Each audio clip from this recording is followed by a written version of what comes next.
Good day, everyone. I am Christine, the moderator for this webinar. I welcome everyone to today's webinar that is another new I-9 form has been launched for 2025. Learn why it was launched and what the changes are. I would like to introduce our presenter for today, Margie Falk. Margie Falk, PHR, SHRM, CP, HR Compliance Advisor Speaker, HR Compliance Solution, LLC is a senior-level human resources professional with over 15 years of HR management and compliance experience. Margie holds a professional human resources certification from the HR Certification Institute and SHRMCB certification from the Society for Human Resources Management. I would now like to hand over the floor to the speaker. Over to you, Margie. Well, thank you so much, Kristen. And I want to thank everyone in attendance today. Now, we are going to really talk about what's in this training. We're going to learn how there's a launch of a new 2025 I-9 process. We're going to give you what those changes are. We're going to learn why there is a new 2025 I-9 form and what the changes are. We're going to learn what the errors are based on the new changes to the I-9 form. We're going to learn how the new fines will impact internal audits. We're going to learn the right way to correct I-9 documents now that there have been changes and save your company from unnecessary violations. We're going to learn what the minimal risk employers have when establishing an I-9 document corrections and storage process. We're going to learn how long I-9 documents should be retained. We're going to learn what the new E-Verify program allows for. And we're going to learn about guidelines about how to prepare for an audit from DHS. We're going to look at what those errors are.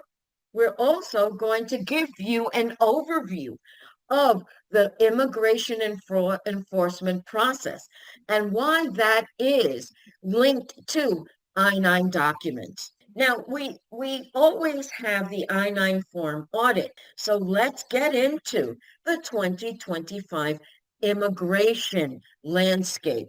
Now, under the new administration, we have experienced an increase in immigration enforcement ramping up in 2025. Employers must be prepared for an increase in I-9 audits and inspections by ICE, mass deportations that have been expected. Now, we talked a little bit about the deportation in the first 100 days. Now, Trump is angry that deportation numbers are not higher. So deportation goals have already been missed.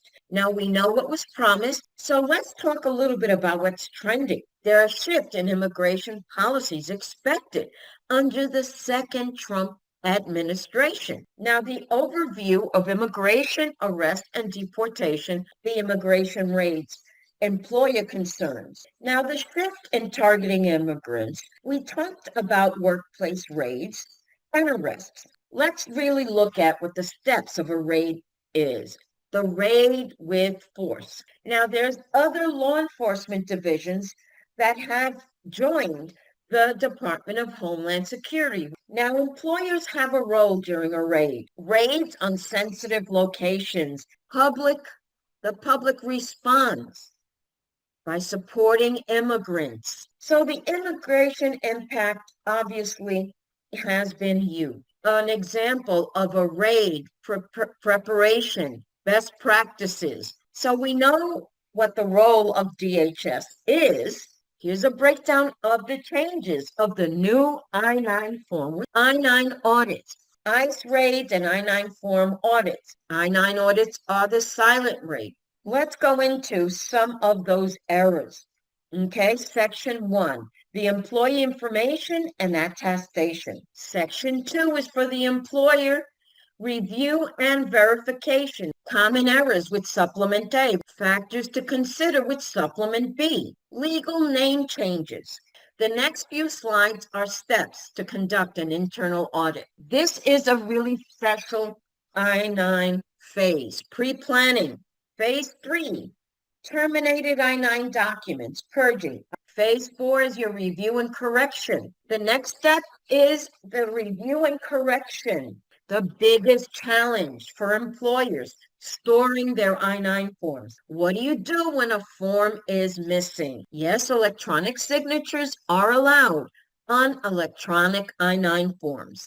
What should be included in your I-9 form verification process? 5 factors that determine noncompliance, the best practice when conducting an I-9 form audit, good faith effort, documentation of electronic storage, the correction process according to DHS. Thank you, and thank you for being such a great partner with me.